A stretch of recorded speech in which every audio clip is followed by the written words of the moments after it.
कांग्रेस ने न सिर्फ तय कर लिया है कि गुजरात इलेक्शन भाजपा को वॉकओवर में देना है, बल्कि शायद 2024 का लोकसभा इलेक्शन भी भाजपा की ही झोली में यानी कि नरेंद्र मोदी को गिफ्ट में देना है। नमस्कार, सहज सियासत में आपका स्वागत है। मैं हूं वेद मिश्रा। आज हम बात कर रहे हैं गुजरात इलेक्शन की। किस तरह गुजरात इलेक्शन, जहां की वोटिंग जारी है, मोदी या भाजपा की झोली में कांग्रेस ने डाल दिया।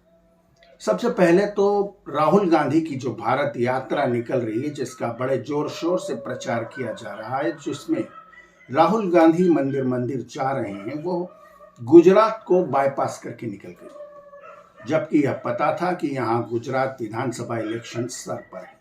फिर भी इस पर ध्यान नहीं दिया गया और गुजरात पूरे स्टेट को बाईपास कर दिया गया। दूसरा, दो बयानों पर गौर फरमाइए, जो कि गुजरात विधानसभा चुनाव के जस्ट पहले दिए गए। सबसे पहले कांग्रेस के नेता मधुसूदन मिस्त्री ने कहा कि मोदी को उसकी औकात दिखा देंगे। दूसरा बयान और भी विचित्र था। कांग्रेस के वरिष्ठ नेता, वर्तमान अध्यक्ष और सोनिया राहुल गांधी के करीबी या फैमिली के करीबी माने जाने वाले मल्लिकार्जुन खड़गे ने कहा कि मोदी 100 सिर वाला रावण है।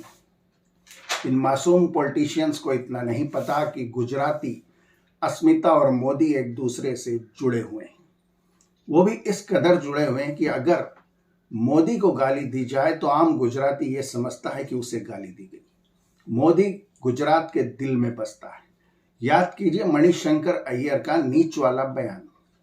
और उसके भी पहले अगर जाए तो सोनिया गांधी ने स्वयं प्रचार करते हुए एक गुजरात विधानसभा इलेक्शन के जस्ट पहले मोदी को मौत का सौदागर कहा था।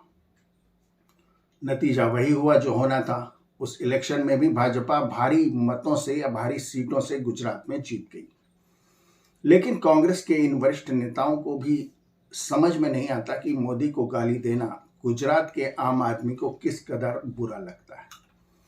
मणिशंकर अय्यर के नीच वाले बयान पर गौर करें तो वो भी जस्ट विधानसभा इलेक्शन के पहले आया था।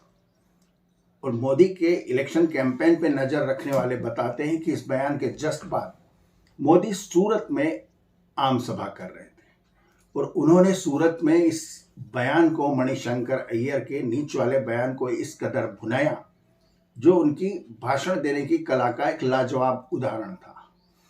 वो पूरा भाषण गुजराती में था जो उन्होंने सूरत में दिया, लेकिन एक गुजराती न जानने वाला व्यक्ति भी उस भाषण को सुनकर इमोशनल हो जाता और उसकी आंखों से आंसू बहने लगते। मोदी की वक्तृत्व कला का वह गजब उदाहरण था, जिसका नतीजा ये हुआ कि सूरत की सारी सीटें भाजपा ने जीत ली। शायद इस बार भी यही होने वाला है। गुजरात में वोटिंग जारी है, लेकिन कांग्रेस नेता अपने बयानों से लगातार मोदी को गालियां देने से चूक नहीं रहे। मोदी गुजरात की अस्मिता से जुड़े हुए हैं और आम आदमी उन्हें सरदार पटेल के बाद सबसे ज्यादा प्रभावशाली नेता मानते हैं। मोदी गहरे तक लोगों की धार्मिक आस्थाओं में इस कदर बैठे हुए हैं कि एक आम गुजराती से अगर पूछा जाए तो वो कहता है कि मोदी को अम्बे माता का इष्ट है।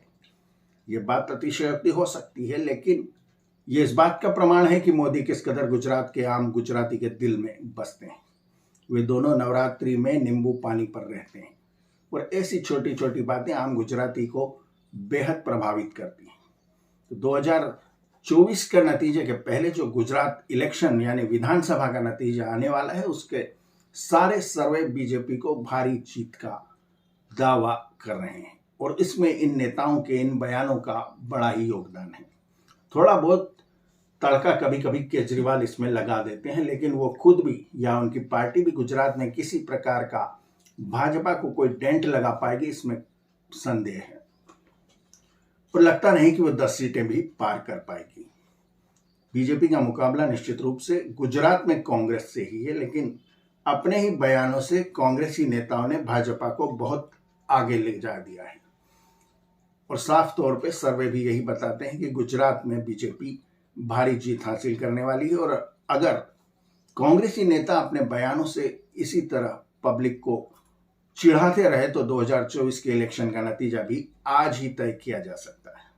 सहज सियासत में आज इतने ही। अगले किसी मुद्दे पर फिर बात होगी। वीडियो देखने का बहुत शुक्रिया। चैनल को सब्सक्राइब करें और बेल आइकन के बटन को दबाएं। फिर किसी मुद्दे पर मिलते हैं। धन्यवाद। नमस्ते।